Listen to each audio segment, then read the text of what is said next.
Hello বন্ধুরা, জয় শ্রীকৃষ্ণ, রাধে রাধে। আজ আমি আবার একটা খুব সাধারণ রেসিপি নিয়ে এসেছি, যেটা আজ আমি আপনাদের করে দেখাবো। মাছ মাংস অনেক তো হলো, এবার একটু ভিন্ন স্বাদের রেসিপি এবং একটু নিরামিষ এই সবজি রেসিপি। এই বেগুন, মূলো, বরবটি আর আলু দিয়ে আমি আজ একটা রেসিপি বানাবো। তো চলুন আমি এবার এগুলো একটু কেটে নিই, তারপরে আসছি।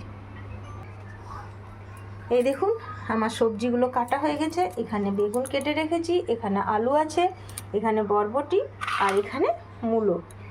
এই দেখুন, এইভাবে আমি কেটে নিয়েছি। আর এখানে আমি দুটো কাঁচা লঙ্কা রেখেছি। তা আমি এইভাবে এবার এই রান্নাটা করবো। এটা নিরামিষ রান্না হবে আমার, বেগুন মূলো বরবটির তরকারি। এই দেখুন, আমি কড়াই বসিয়ে দিয়েছি। আমার কড়াই গরম হয়ে গেছে। এবার আমি এর মধ্যে তেল দিয়ে দেবো।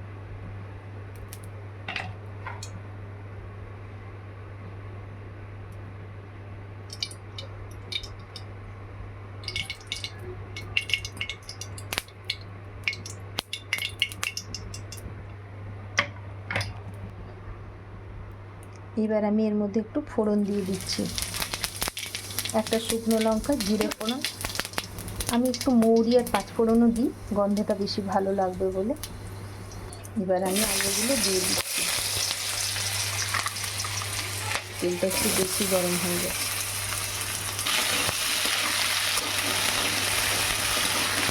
আলুটা একটু নাড়াচাড়া করে নিই। একটু সামান্য একটু ভাজা হয়ে যাওয়ার পরে আমি মূলোটা, বরবটিটাও দিয়ে দেবো। বেগুনটা আমি সব শেষে দেব। এবার আমি মূলোটা দিয়ে দিলাম।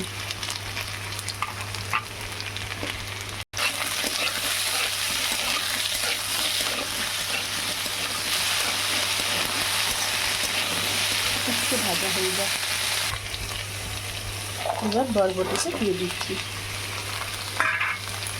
আমি সবশেষে বেগুনটা কেন দেবো?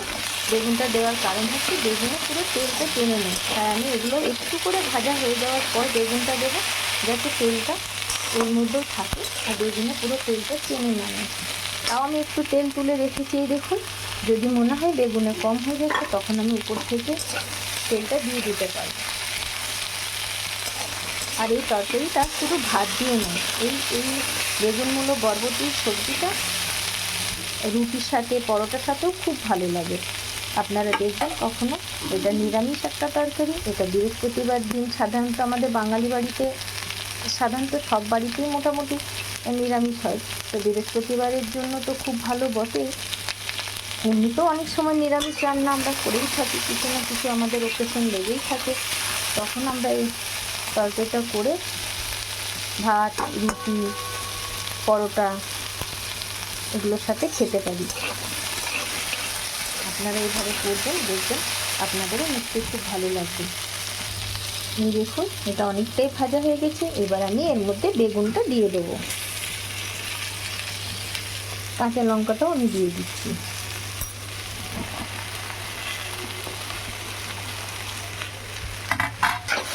এরপর আমি খুব ভালো করে একটু ভেজে নেব। বেগুনের মধ্যে যেহেতু তেলটা টেনে নিচ্ছে, তাই বাকি তেলটা আমি এর মধ্যে দিয়ে দেবো। আমার ভাজা হয়ে গেছে। এবার আমি হলুদ দিয়ে দেবো।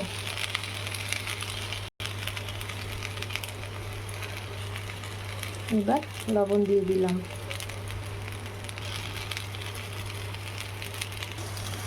এটা আমি নুন হলুদ দিয়েও ভালোভাবে এবার ভেজে নিয়েছি। এবার আমি একটু গুঁড়ো মশলা দিয়ে দেবো।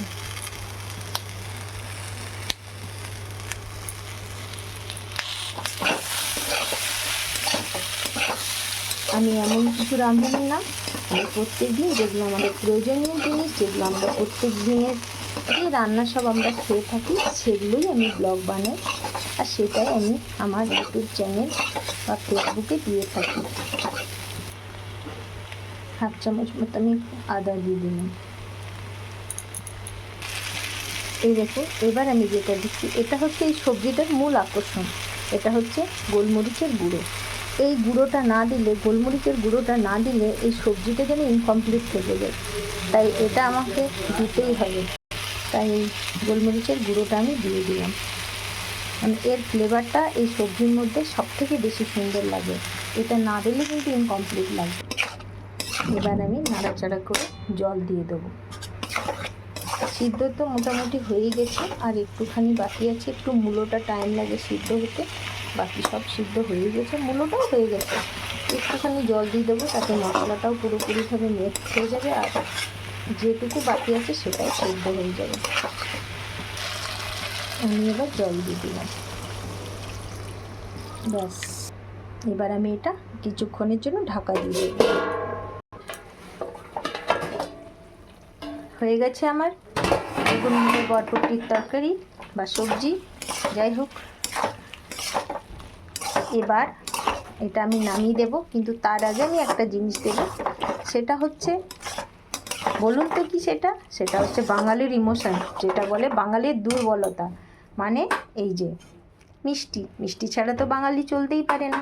তাই আমি সবশেষে একটু চিনি দিয়ে দেবো, একটু চিনি অ্যাড করব, নাহলে তো আমাদের এই সবজিটা ভালোই লাগবে না একটু মিষ্টি স্বাদের না হলে। আর সবশেষে আমি একটু ঘি আর তেল গরম করে একটু লঙ্কা ফোড়ন দিয়ে উপর থেকে দিয়ে দেবো। এটা দিলে আরও 4 চাঁদ লেগে যাবে এই তরকারির। নিরামিষ তো, একটু ঘি আর তেলের ফোড়ন দিলে দারুণ গন্ধ বেরোবে। তো আমার হয়ে গেল সুস্বাদু বেগুন মূলো বরবটির তরকারি। আপনারাও করে দেখবেন, এবং ভাত ছাড়াও রুটি পরোটার সাথে খেয়ে দেখবেন, দেখবেন খুব ভালো লাগবে আপনাদের। তো হয়ে গেল আমার এই সবজিটা। এই যে আমি নামিয়ে ফেললাম আমার দুর্দান্ত স্বাদের নিরামিষ রেসিপি বেগুন মূলো বরবটি। তো আপনারাও করে খাবেন।